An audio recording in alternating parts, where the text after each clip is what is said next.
자, 하나님이 어디에 계시는지 우리는 삶으로 안다. 하나님을 알고자 하는 우리의 욕망은 오랫동안 지속되어 왔다. 꼭 기독교인이 아니더라도 신에 대한 생각을 하고 신의 뜻과 의도를 알고 싶어 한다. 도대체 왜 그럴까? 왜냐하면 우리가 인간이기 때문이다. 우리는 인간으로 태어나 인간으로 살아가고 인간으로서 죽는다. 그것이 우리를 존재론적으로 신에게로 요청한다. 그러나 이 신을 인식할 수 있느냐의 여부를 물었을 때 우리는 명확한 답변을 할 수 없다. 아니, 오히려 명확하게 답변하는 편이 더 큰 오류를 자아낸다. 가끔 자기 자신을 신이라고 말하고 하나님이 보낸 메시아라고 자칭하는 이단 및 사이비가 등장하는데, 이 모든 것들은 신 또는 하나님을 인식의 차원으로 접근하고 소위 말해서 직통계시를 주장하기 때문이다. 그 중에 한 명 지금 감옥 갔죠. 자, 그러나 그렇다고 하나님을 전혀 인식할 수 없다고 말할 수는 없다. 왜냐하면 우리가 단독적인 사유로 신을 상상해낼 수 없기 때문이다. 분명히 신의 계시가 있고 신이라는 존재의 자녀물이 있으며 신의 의도와 해석이 우리의 삶을 결정짓고 있다. 그렇다면 우리는 언제 어디에서 어떻게 신을 만나고 인식하며 말할 수 있을까? 시편의 기자들은 그들이 각자의 상황 속에서 만난 하나님을 노래하고 이야기한다. 그들은 과연 무슨 하나님을 만나고 어떻게 하나님을 경험하였는가? 이러한 가능성을 논하는 데 있어서 우리는 두 가지의 성격을 고려해 보아야 한다. 하나는 하나님의 계시이고 또 하나는 인간의 반응이다. 둘은 상호 연관되어 있고 상호 작용한다.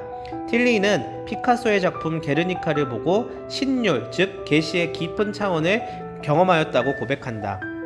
인간의 실존과 인간이 살아가는 현실, 그리고 그 너머와 안과 밖의 초월의 현존을 예술이라는 상징을 통해서 느낀 것이다. 바르트는 하나님은 하늘에 있고 인간은 땅에 있다고 이야기하였다. 신을 전적 타자로 여기며 인간과의 어떠한 접촉점이 없음을 강조한다. 만약 이것이 존재론적인 구분을 의미하는 것이라면 바르트의 주장에 분명히 동의할 수는 있겠다. 우리는 뭐 신적인 속성을 가지고 날개 달리고 뭐 그런 거 아니잖아요, 그렇죠? 무소부재하지 않잖아요. 그러나 어떠한 차원에서든 인간이 하나님을 느끼고 경험하는 요소는 발생하고 아무런 접촉점이 없는 질적인 차이를 가진 존재자로서 상호작용을 한다는 건 불가능하다. 우리의 성서와 설교 그리고 성찬과 예배가 현실적인 유물론적 산물이 되지 않기 위해서는 이것들 안에서 형이상학적 초월이 일어나야만 한다. 시나 문학이 됐든 그림이나 예술작품이 됐든 우리는 그 안에서 보이지 않는 무언가를 발견해야 한다. 만약에 상징이 통로 역할을 한다면 그 통로 너머에 있는 것을 만져보고 느끼고 본 사람들이 증언한 바가 있는 것이다. 만약 하나님이 저 멀리 타자로 계신다면 우리의 세상은 누구와 함께 해야 하는가? 저는 이 말을 하고 싶었어요. 정말 동떨어진 상태로 현실의 세계를 살아가야 할 실존이 있다면 우리는 도리어 마성적 힘에 의해 지배당하게 될 것이다.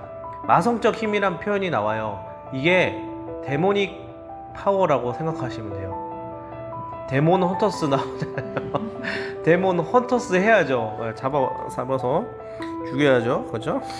그리고 신은 그것을 내버려두는 천상계의 전적 타자일 뿐이다. 얼마나 무서워요. 그렇죠? 틸리가 말하는 상징은 우리를 그 자리로 데리고 간다. 물론 표면적으로 봤을 때 예술이란 시대와 함께 가는 것이며 인간의 자기 해석을 수반한다. 대표적인 예로 광화문의 교보문고에 가면 우리는 이 시대의 키워드와 무의식적 문화의 좌표를 발견할 수 있게 된다. 인간이 어떠한 생각을 품고 어떠한 결정을 하고 어떠한 결과를 내고 있는지 추론해 볼 수 있다. 그러나 그것 뒤에 또는 너머에 그리고 앞에 있는 정서 내지는 정신을 들여다봐야 한다. 그런 의미에서 인간은 종교성을 내포하고 있고 종교적 심상을 지니고 있다. 믿고 의존하고 기대는 성량을 가진다. 그리고 결국 궁극적인 것을 지향한다. 인간의 심연 안에서 작용하는 알 수 없는 궁극에 대한 갈증과 만족이 요동치고 있다. 그렇기 때문에 마성적인 힘에 의해 지배당할 위험성도 있고 영광의 상징들을 통해 궁극적 실제와의 만남을 이룰 수도 있다. 실존 철학은 인간의 자리와 인간적 현존을 이야기하였다. 실존은 본질에 앞서며 본질이 본질일 수 있는 것은 실존이 있기 때문이라는 것을 주장하였다. 때로는 본질이 약해지고 실존이 강력해지며 실존만 남아있는 상황이 발생하기도 하지만 인간적 실존은 죽음이란 숙제 앞에서 겸손해진다. 모든 상징 또한 거기에서 끝난다. 신학은 이것을 말해 주어야 하며 자율과 타율 그리고 궁극적으로 신율을 향하여 가야만 한다. 그렇다면 우리가 살아있는 존재자로서 현실에 존재할 때 어느 곳에서 신유를 말하고 경험할 수 있는지를 고민할 필요가 있다.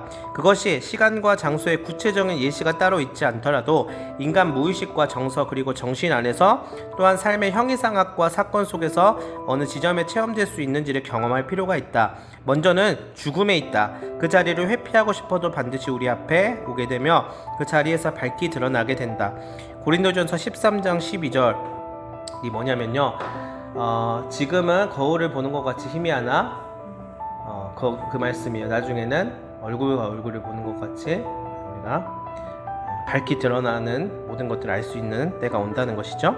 또한 높은 곳이 아닌 낮은 곳에 자리한다. 그 이유는 예수 그리스도의 성육신과 인간을 향한 하나님의 사랑이라는 자리에서 발견되기 때문이다. 높은 곳으로 올라가면 틸리가 말했던 그 경계하는 것처럼 우상, 우리가 상징을 통하여서 그 너머로 가야 되는데 상징에서만 막히면 우상이 된다고 했거든요. 그 너머를 가지 못하고. 근데 우리의 실존도 그 우상에 빠져버릴 수 있는 위험이 있다 라는 생각이 듭니다. 그 이유는 예수 그리스도의 성령신과 인간을 향한 하나님의 사랑이라는 자리에서 발견되기 때문이다. 자, 그렇다면 우리의 이생 속에서 그리고 삶이라는 시간 속에서 낮은 자리에 계신 하나님을 경험하고 만나야 할 것이다. 하나님은 어디에 있는지 우리는 공간적, 시간적인, 구체적인 장소와 시간을 알 수 없지만 우리가 생각했을 때 글쎄요, 낮은 곳이 어딜까요? 그냥 제 개인적인 결론은요, 모세를 보면서 좀 깨달은 게 있어요. 모세가 마지막에 어떻게 사라지는지 혹시 아시나요? 느보산, 비스가산 꼭대기에서 가나안 땅 파노라마로 보고 나서 그 다음 사라지거든요. 우리의 사라짐 속에 오히려 하나님의 채우심이 있지 않을까. 모세가요, 만약 가나안 땅 갔으면 제 같으면 자기 동상 세워가지고 김일성처럼 그렇게 했을 것 같아요. 그러면 거기는 하나님이 없겠죠. 충분히 그럴 만한 추앙받을 만한 상황이었을 것 같거든요. 근데 사라져 버려요. 그리고 시체도 못 찾는다고 하거든요, 나중에. 근데 어디서 등장하냐면 변화산에서 등장해요. 알고 봤더니 사라진 게 아니라 하나님 우편에 있었던 것이죠. 거기서 만나잖아요. 모세랑 엘리야랑 있나요? 그쵸? 거기에 있었네. 그러니까 하나님을 만나는 곳은 변화산이라고 해서 또 변화산에 있는 게 아니라 우리가 왕이 되려고 하는 모든 시도를 멈추고 하나님을 충분히 낮은 곳에서 누리게 됐을 때이지 않을까 하는 생각을 합니다. 그리고 마침내 우리를 알아보실 그 주님의 환대 속에서 기쁨의 포옹을 나눌 수 있을 것이다. 상징이 아닌 궁극적 실제를 만날 것이다.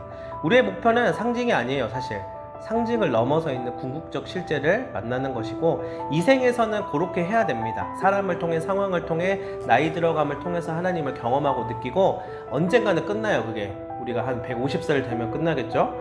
많이 살면.